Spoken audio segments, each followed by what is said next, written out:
Hello दोस्तों, मेरा नाम है शिवेश और आज फिर स्वागत है एक नई वीडियो में। आज हम बात करेंगे नए ट्रेडर्स की साइकोलॉजी और पुराने ट्रेडर्स की साइकोलॉजी में क्या फर्क होता है।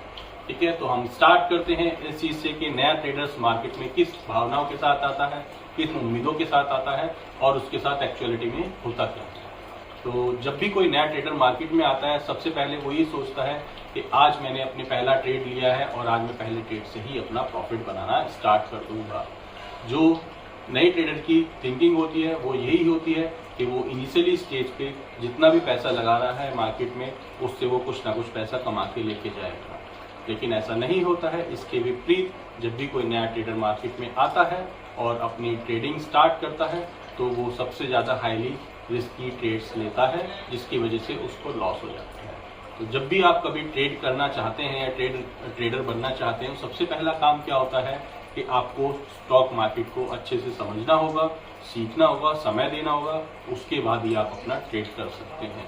जैसा कि सब लोग जानते हैं कि जब हम स्कूल कॉलेज सभी लोग जाते थे या पढ़ते हैं, अभी भी कुछ नए नए ट्रेडर्स जो हैं कम एज के वो भी स्कूल कॉलेज जाते हैं। स्कूल कॉलेज में क्या होता है कि पहले आप पूरे साल पढ़ाई करते हैं, पढ़ाई करने के बाद एक एग्जाम देते हैं, एग्जाम देने के बाद आपका रिजल्ट आता है, रिजल्ट आने के बाद आपको पता चलता है कि आपके कितने मार्क्स आए हैं।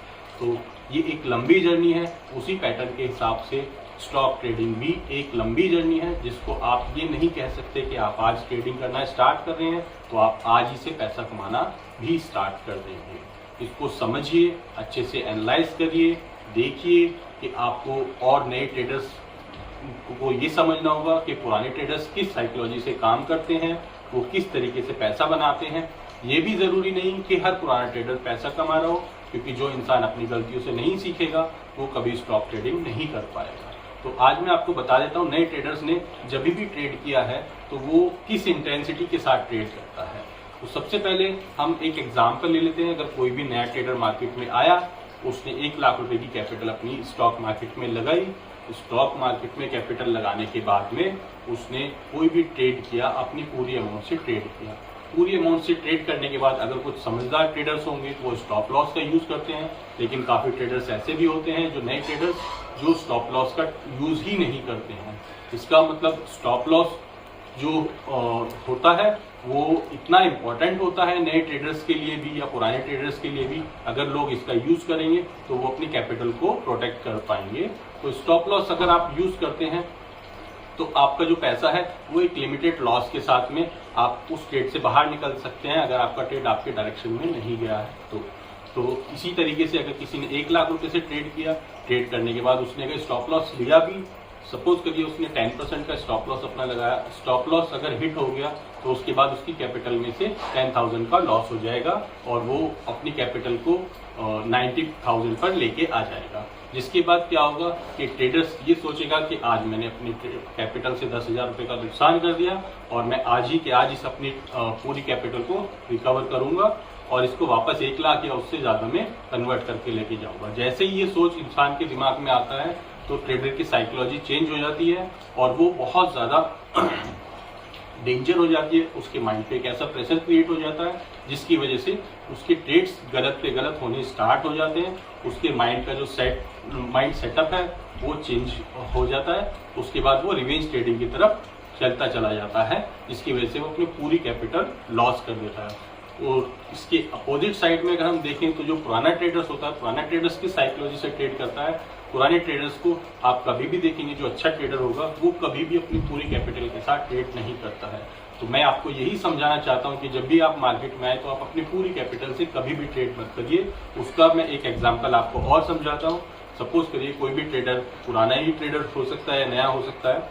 अगर कोई ट्रेडर 1 लाख रुपए मार्केट में लेके आया, लेने के बाद में उसने ट्रेड करना स्टार्ट किया, तो अगर आप 25,000 पे या 20,000 या 25,000, मेरा कहने का मतलब है कि आप अपनी कैपिटल का 20 या 25% से ही ट्रेड करिए।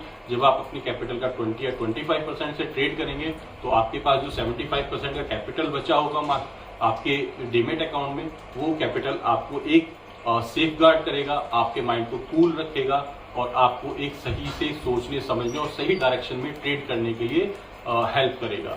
जैसा कि जब आप 25% से या 20% से ट्रेड करेंगे तो आपने 1 लाख रुपए से अपना 20 या 25,000 रुपए से कोई भी ट्रेड किया, उसके साथ साथ अगर आपने स्टॉप लॉस लगाया तो अगर आपने 10% का स्टॉप लॉस लगाया तो अगर ट्रेड आपके डायरेक्शन में नहीं भी गया तो आपको 10% का लॉस होगा। उसके बाद आपके पास में 2500 का लॉस होगा, आपके पास 22,500 उस ट्रेड में से कैपिटल बचेगा और रेस्ट आपका 75,000 कैपिटल जो आपने डीमेट अकाउंट में छोड़ा था, टोटल मिलाकर के 97,500 रुपीज आपके अकाउंट में बचेंगे। तो इसका मतलब ये होगा कि एक ट्रेड लेने के बाद चाहे वो गलत भी हो गया, उसके बाद भी आपके पास में 97,500 रुपीज बचे हैं, जो आपके माइंड को एक स्टेबिलिटी देंगे, जो आपके माइंड को सही से सोचने, सही ट्रेड को पकड़ने के लिए हेल्प करेंगे, क्योंकि सिर्फ आपने अपने टोटल कैपिटल का 2.5% का ही लॉस किया है। इसके अपोजिट डायरेक्शन में अगर आप नए ट्रेडर्स की तरह सोचेंगे तो आपने 10% का लॉस करने के बाद आपकी कैपिटल 90,000 बची है। उसके बाद आपके माइंड में गलत थॉट्स आएंगे, जिसकी वजह से आप गलत ट्रेड्स लेना चाहेंगे। तो मैं आपको यही समझाना चाहता हूं कि आप कभी भी ट्रेड करें, आप अपनी पूरी कैपिटल यूज मत करिए, अपनी कैपिटल का 20 या 25% ही यूज करिए। उसके बाद धीरे धीरे उसमें से प्रॉफिट बनाइए। प्रॉफिट बनाने के बाद में उस प्रॉफिट को विड्रॉल भी करिए। जब तक आप अपने प्रॉफिट को विड्रॉल नहीं करेंगे तब तक आप एक अच्छे ट्रेडर्स नहीं कहलाएंगे, क्योंकि जब भी आप कोई भी ट्रेडर्स ट्रेड करता है, ट्रेड करने के बाद में आप अपनी कैपिटल को प्रोटेक्ट करने का भी आपको हुनर आना चाहिए। जब तक आप अपनी कैपिटल को प्रोटेक्ट नहीं करेंगे, सबसे पहला और सबसे इम्पोर्टेंट काम यही होता है कि आप अपनी कैपिटल को प्रोटेक्ट करें। प्रोटेक्ट करने से क्या होगा कि जैसा आप सभी लोग जानते हैं कि लोग क्रिकेट खेलते हैं, क्रिकेट का में वही अच्छा क्रिकेटर माना जाता है जो पिच पर टिका रहता है। जब तक आप स्टॉक मार्केट में डटे रहेंगे, आपके पास बहुत सारे मौके मिलेंगे जिनमें आपको अच्छा और बड़ा प्रॉफिट बनेगा।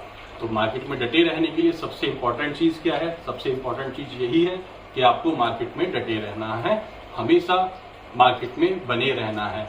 अगर आप गलत ट्रेड लेंगे, बड़े लॉसेस लेंगे, तो आप कभी भी मार्केट में नहीं टिक पाएंगे। आपको ये लगेगा कि आप गलत लाइन में आ गए हैं, आप मार्केट को अपने बड़े लॉसेस करके छोड़ के चले जाएंगे, जबकि मार्केट उन्हीं को प्रॉफिट देता है जो मार्केट में कंटिन्यूअसली बना रहता है। जितने भी पुराने ट्रेडर्स से आप देख लीजिए, वो भी काफी बड़े लॉसेस करने के बाद में भी मार्केट में बने रहे हैं, तभी वो एक अच्छा प्रॉफिट बना पाए हैं और एक अच्छे ट्रेडर बन पाए। तो मेरा इन एंड लास्ट यही कहना है कि आप अपनी कैपिटल को प्रोटेक्ट करिए, मार्केट में बने रहिए, छोटे छोटे ट्रेड्स लीजिए जब तक आप अच्छे से सीखे नहीं। मार्केट को टाइम दीजिए और सीखिए। जब तक आप अच्छे से नहीं सीखें तब तक आप अपनी पूरी कैपिटल कभी भी यूज ना करें, छोटी कैपिटल यूज करें, जिसके कारण आप अपनी ट्रेडर्स की जर्नी को आगे बढ़ा पाएंगे। चलिए, अब मैं इसी के साथ अपनी वीडियो को समाप्त करने जा रहा हूँ और फिर मैं आगे आपको बहुत सारे ऐसे तरीके, ऐसी स्ट्रेटजीज बताऊंगा जिसके थ्रू आप ट्रेड करना सीख सकते हैं। तो थैंक यू दोस्तों, मिलते हैं मेरी नई वीडियो, अगली वीडियो में, जिसमें हम आपको ये बताएंगे कि मार्केट में किस तरीके से ट्रेड किया जाता है। Thank you.